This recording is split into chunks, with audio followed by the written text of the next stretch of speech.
Yeah, I can more than talk about the impact. He was a really close friend of mine. I give Dusty Rhodes, like, if I was to tell you who Dusty Rhodes was to me, he was my big brother. And that's a close family member. And he defended me in certain circumstances, but he was mean to me other times. He bullied me sometimes, but it was just to give me character. He never did anything to ever hurt me in the business.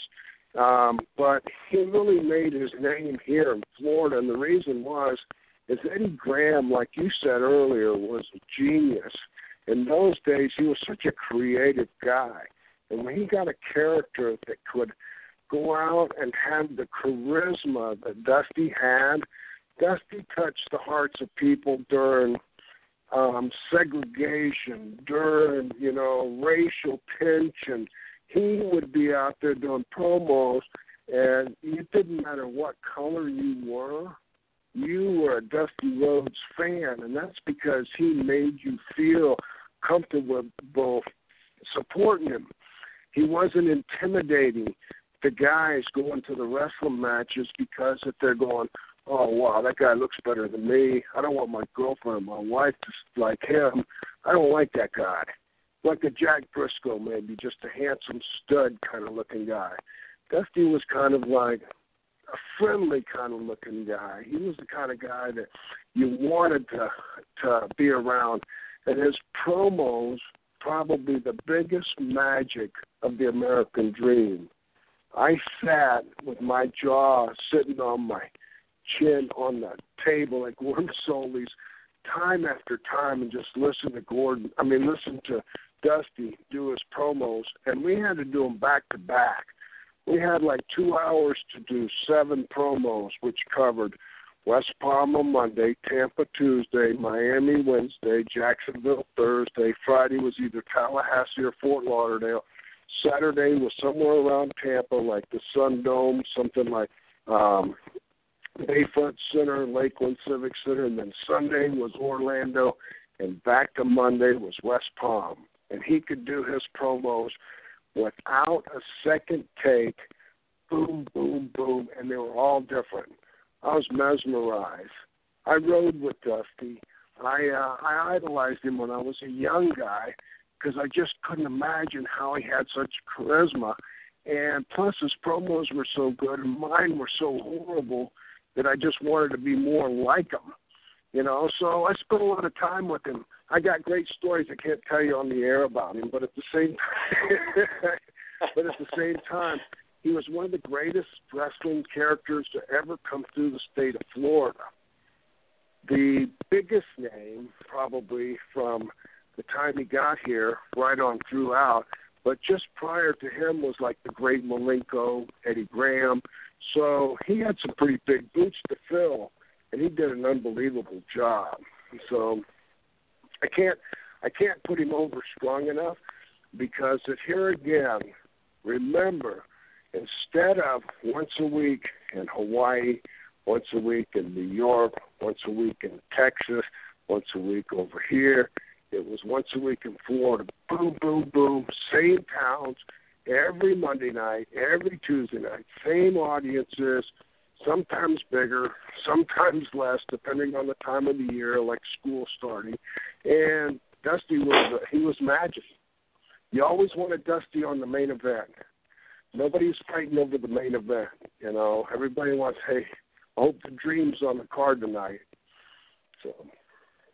Yeah, and you'd be riding on the end of a lightning bolt without a doubt. But, Hero, you say all that, and you say he's like a big brother, and you said he was kind of like, the guy you looked up to in the business. Do you have a favorite Dusty memory? Because there's got to be so many that can race through your head, but what's one that really jumps to the front? Well, there were so many, and one that jumps to the front, I'd rather hold back, but the second best one is Dusty liked to be able to get over on other people. And I had traveled some territories where it was pretty hardcore, and there was, you spent a lot of, and I had traveled up in Pensacola out of Mobile working for the Fields family and got around Ken Lucas and Ricky Gibson and a couple of those people, then got And I learned some things. And one time we were driving down, going down the road. I'm not even sure where we're going, but in the middle of the road on the interstate, there's long yellow lines, and there's these smaller white lines. And I already knew the answer to this because of the guys from either Lucas or Gibson or somebody told me from another territory, and I actually got out and walked them off. But I said to Dusty, I said, how long do you think those white lines are in the middle of the interstate here? And he looks at me like, have you run out of things to talk about? And I said, no, how long do you think these white lines are? And he goes, I'll do my Dusty. He goes, hey, baby, these white lines ain't no more than 3 feet long. And I said, there's no way. I said, them white lines are 15 feet long if they're an inch. And he goes, there's no way in hell them white lines are 15 feet long. They ain't no more than 3 feet long. Speed limit was 70 miles an hour back then. We're probably doing 80. So Dusty decides we're pulling off. He said, I'll bet you $2,000 that them white lines are no more than 5 feet long. So he was going to give me a margin, but now he's wanting to bet money. So I said, okay, just stop, pull over. So we stopped probably in the middle of the night, 1 or 2 o'clock, coming back from somewhere, and he gets out. He had cowboy boots on and no shirt on.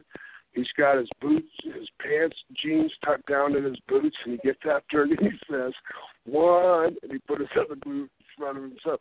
2, he got to like 12, and he's going, man, this is some good shit.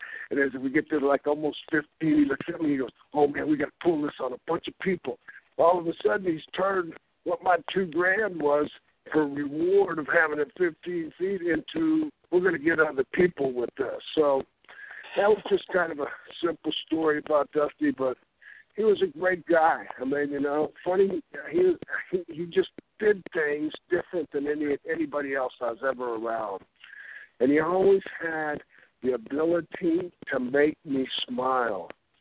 3 days before Dusty passed away, called me, and he left an answer machine message on my phone. And I'll just tell you basically what he said was, hey, baby, I just wondered about you. Hope everything's good.